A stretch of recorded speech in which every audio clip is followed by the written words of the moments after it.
Hello! What's up? It's your El Maestro at nagbabalik tayo ngayon para sa isa na namang tutorial video.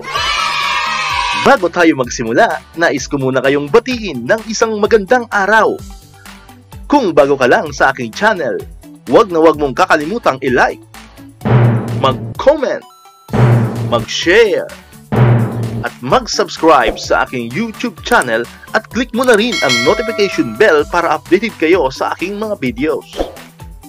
Ang video tutorial natin ngayon mga kamaestro ay tungkol sa ating DepEd New Grading System for School Year 2020-2021. Ito po ay nakabase sa DepEd Order No. 31 Series of 2020. Matututunan ninyo sa video na ito kung paano ba ninyo makukompute ang grades ng inyong mga mag-aaral ngayong new normal. So huwag na nating patagalin pa. Tara, umpisahan na natin.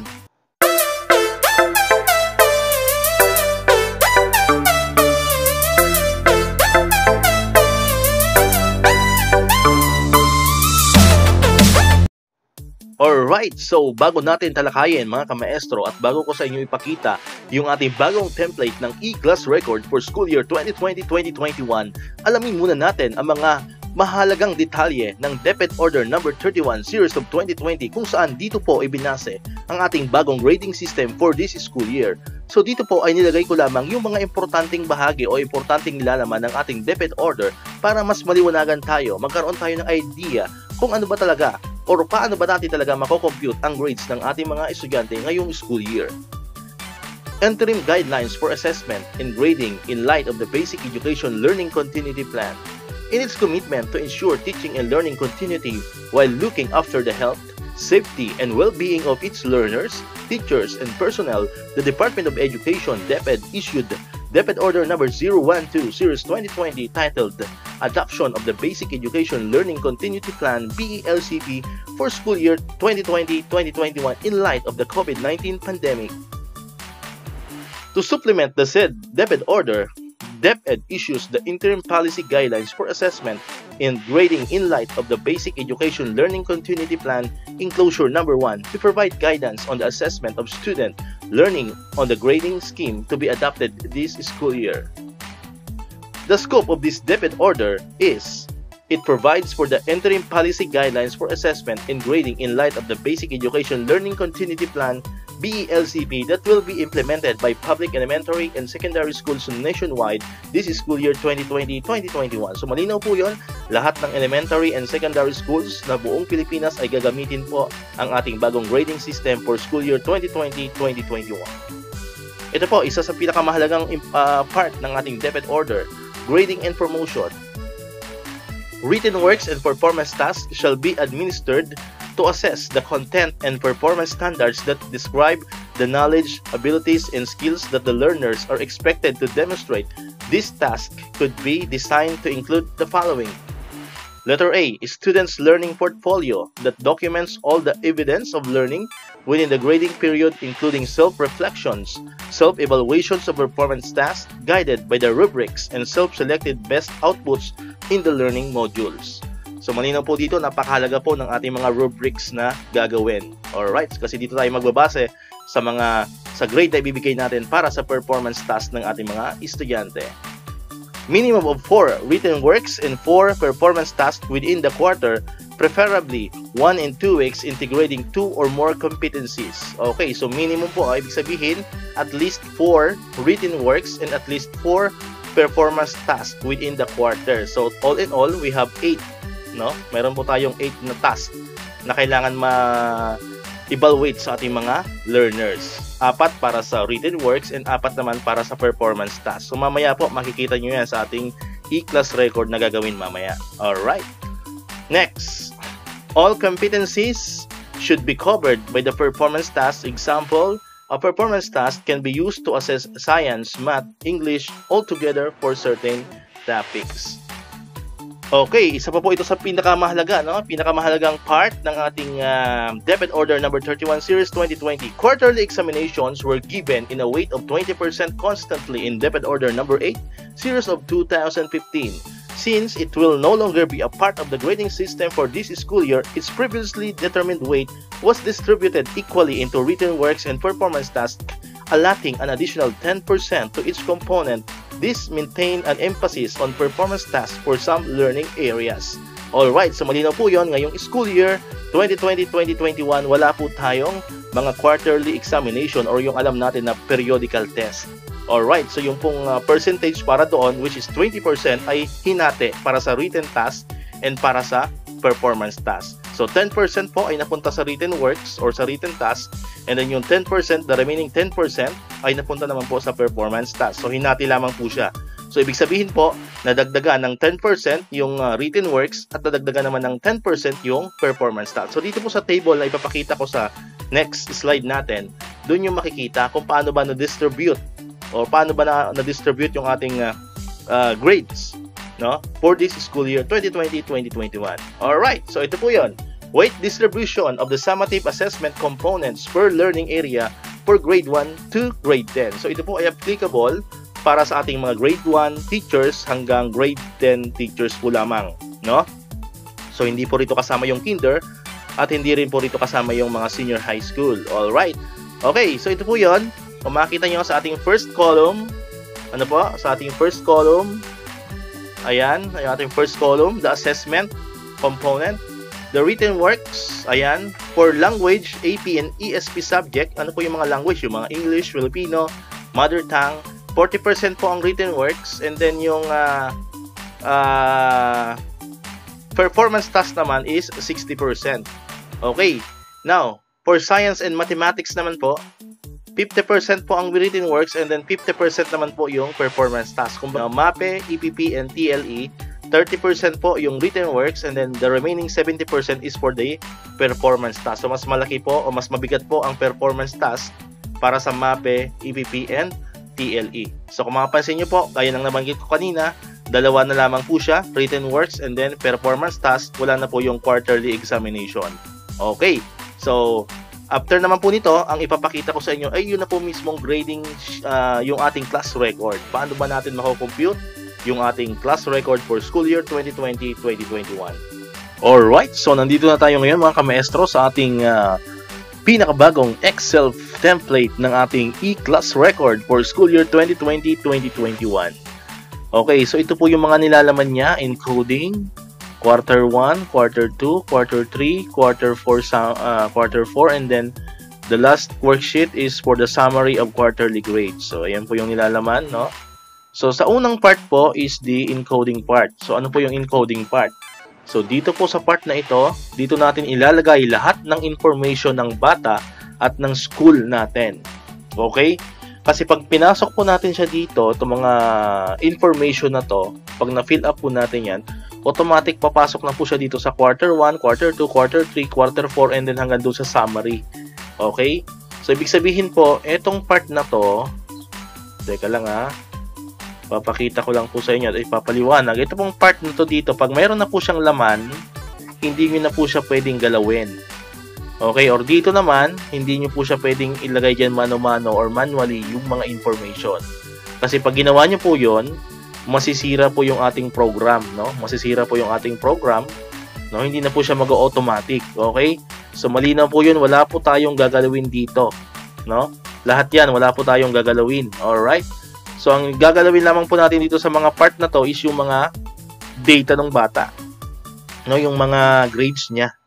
No, mga numerical lang po ang ilalagay natin dito. Tandaan po natin yan numerical lang po, mga numbers lamang po ang ita-type natin dito. So, lahat po ng information, lahat po ng words, no, information in words, dito po siya papasok sa encoding part. Okay. So, unahin natin po yung region, no? So, dito po, no, malapa, blank pa siya, no? So, pag pinasok po yan natin dito, for example, for a Calabarzon or Calabarzon, ayan. And then division, Cavite City. Then school name, Dalahican Elementary.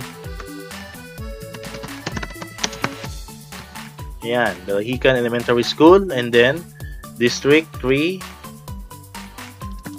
and then School ID 1096-35, and then school year, of course, 2020, 2021, and then our subject is science. Alright, and then teacher, El Maestro. Ayan. And then section is 5 Pearl. Alright, so okay na po yung mga information natin sa school. Next naman is yung mga learners ninyo. So ang ginawa ko po dyan is up to 30 kasi wala naman po yatang susobra ng 30 na male and 30 na female. So all in all, we have 60. No? If ever naman po kulang pa yan, yung space dyan, mag-add rows na lang po kayo. Wala naman pong problema yan. Okay? So, kunyari, ang ating first name sa male is De La Cruz 1L. Ayan. And then sa male naman, De La Cruz Juana L. Ayan. By the way, kung mayroon na po kayong record sa LIS, pwede nyo naman po siyang i-copy-paste lang dito para hindi na kayo malilito. Okay? Pero kung wala pa, so no choice, manually nyo po siyang i-encode. And advice ko rin po, no, pag nag-encode kayo, mas maganda is mauna po yung surname para pwede nyo siyang i-alphabetical. No, kasi di ba sa LIS naman, ang record ng mga bata doon is in alphabetical order. So, hindi na po kayo malilito, hindi na kayo mahirapan. Alright? So, yan. So, try natin kung pumasok dito sa mga worksheet. Ayan. So, first grading, okay na. Second grading, okay na rin. Third grading, okay na rin. Pumasok na rin. Fourth grading, ayan. Pumasok na rin sa fourth grading. Tingnan natin sa taas. Ayun, okay na rin yung fourth grading. Pumasok na. And then for the summary, ayan. Pumasok na rin po yung mga information. Okay, so di ba napakadali lang? Okay, so punta na tayo dito sa pag-i-input ng grades, ng score ng mga bata natin. Okay. So, ayan na po yung pinapaliwanag ko kanina. Dahil tayo ay science and math or science subject, 50% yung written works and then 50% yung performance tasks. So, pareho po yun ha, science and math.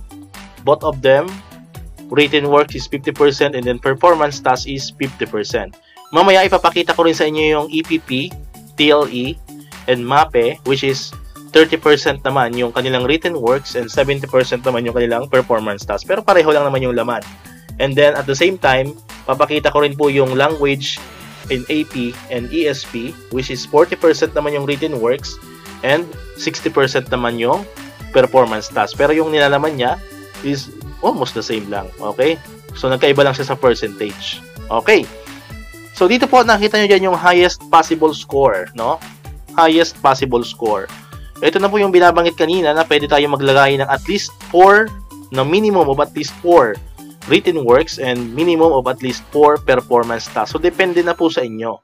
Wala pong makapagpipigil sa inyo kung pwede nyo gawing 5, pwede nyo gawing 6. So magdagdag lang po kayo dito ng highest possible score. Okay, so dito po ang ginawa ko ay ginaya ko lamang po yung sample ng DepEd, no? Yung sa pinalabas nilang memo. Ginaya ko lamang po yung kanilang highest possible score na 85.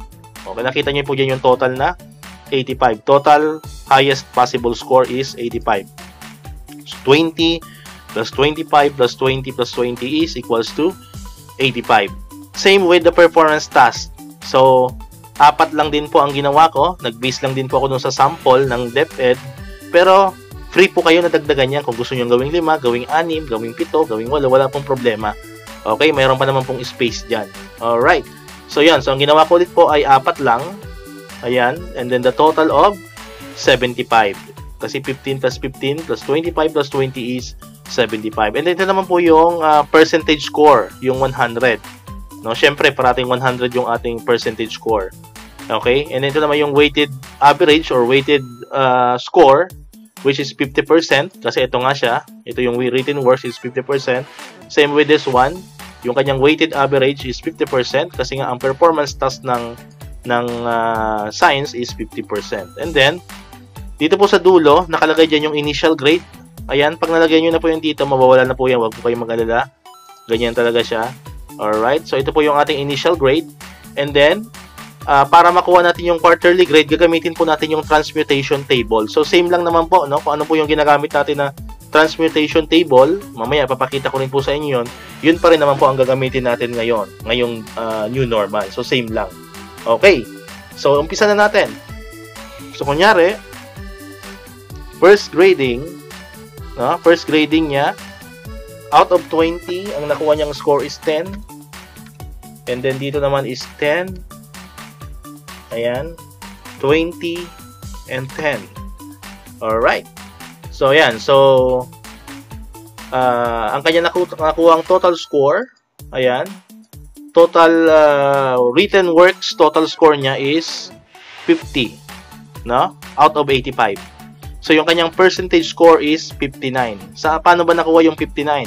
So, 50 divided by 85 times 100. So, we have 59. So, baka malito po kayo, no? So, ganun po yun, no? 50 divided by 85 times 100 para makuha natin yung percentage score na 59. So, by the way, automatic naman po to. Wala na kayong problema dyan, no? Huwag na kayong mag-alala dyan. Okay? And then, ang kanyang weighted score naman, or weighted average niya is 29.4. So, out of 50%, nakakuha lamang siya ng 29.4%. So, paano naman to nakuha? So, we have 59, no? 59 divided by 100, and then multiply mo siya sa 50. Okay? That's why nakuha natin yung 29.4. Okay, yan yung kanyang weighted score for the written works. How about the performance task? So, we have 11, 13, 20, and 18. So, out of 15 highest possible score, nakakuha siya ng 11 sa kanyang unang performance task. Same with the second performance task, out of 15, nakakuha siya ng 13. And then, out of 25, nakakuha siya ng 20. Out of 20, nakakuha siya ng 18. So, for a total of, ang kanyang total na score is 62. So, yung kanyang percentage score is 83.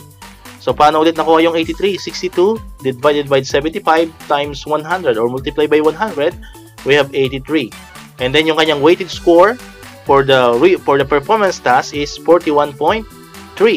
Paano nakuha ulit yung 41.3? We have 83 divided by 100, which is the percentage score, and then multiply by 50 kasi 50% yung kanyang written works. So we have the total of 41.3%. Now, initial grade. Paano ba nakakuha yung initial grade? So para makuha yung initial grade, i-add lamang po natin tong weighted score niya or weighted average niya for the performance task. So ito po yon, 41.3, no? 41.3, and then yung kanyang weighted score naman or weighted average sa kanyang written works, which is 29.4. So we have a total of 70.8. So ito po yung kanyang initial grade, no? 70.8. Pero gagamitin pa natin yung transmutation table para makuha natin yung kanyang total grade. Okay. So we have now the transmutation table of 81. Okay, so we have 81. Ayan, lalagay lamang po natin yan dyan. Okay. Then, same with the girls. 10, 20, and 10.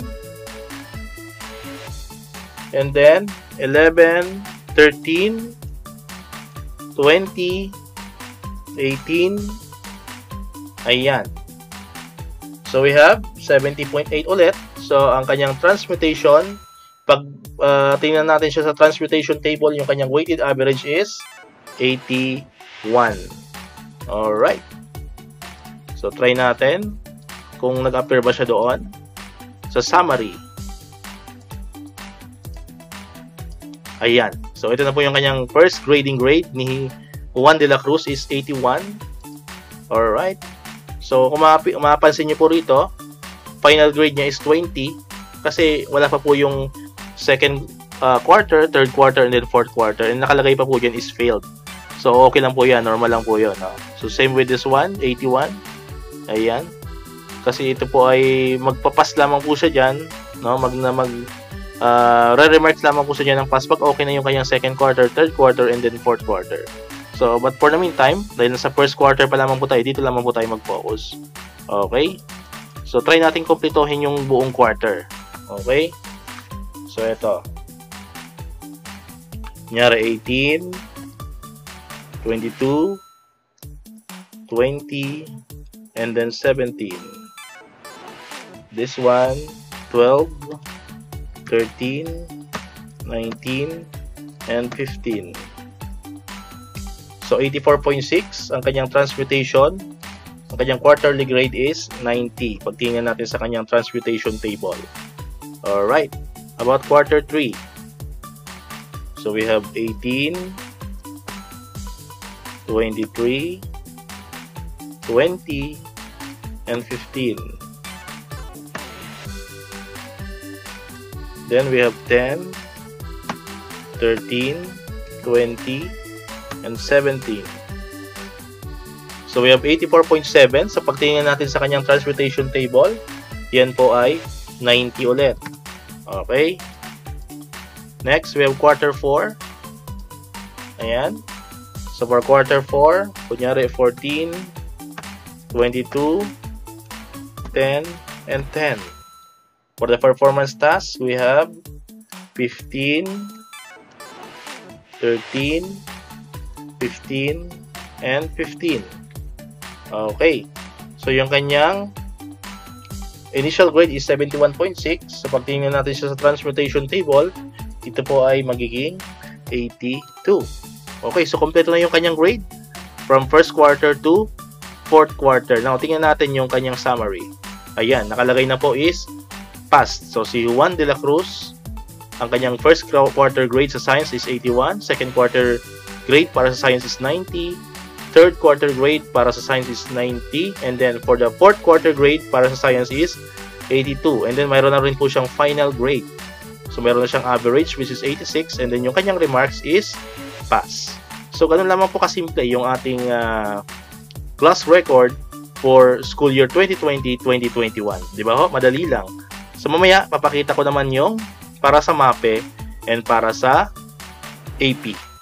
So ito yung sinasabi ko kanina na sa ESP naman na example natin. So ang kasama ng ESP ay AP at saka mga language subject.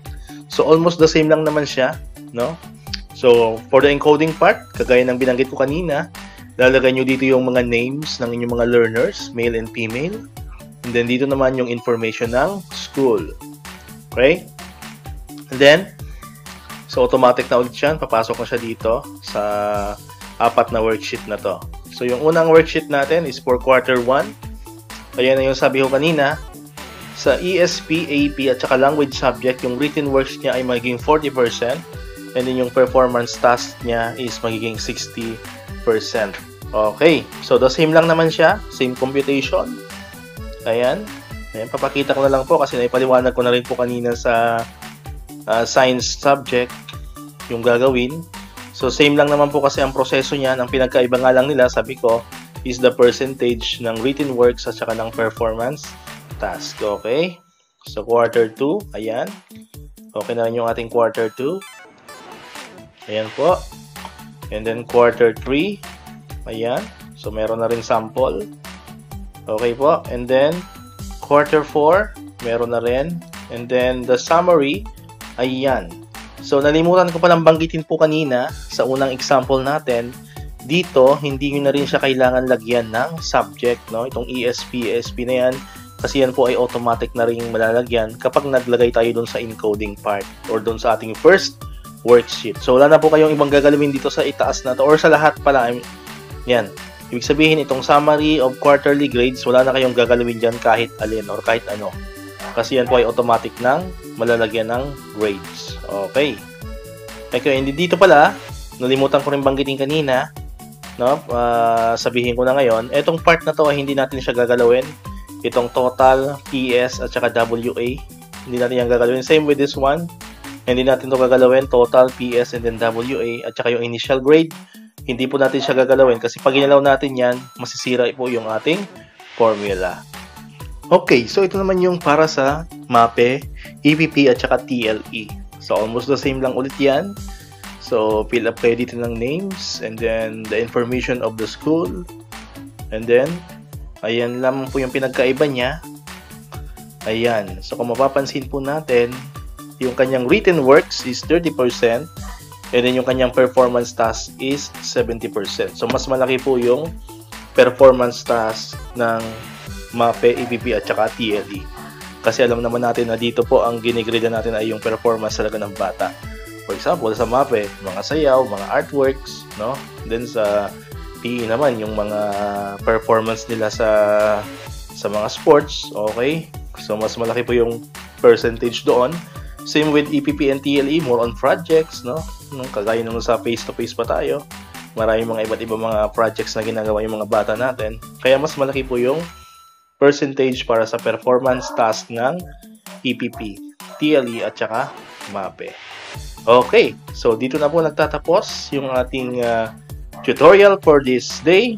Sa mga gusto po makahingi ng soft copy ng kopya po nitong ating new class record for school year 2020-2021, paki-comment lamang po ang inyong mga email address sa ating soft copy ng class record. So priority ko po yung mga DepEd email address na gagamitin. Okay? Maraming salamat po. Once again, El Maestro. See you on my next vlog. Bye-bye!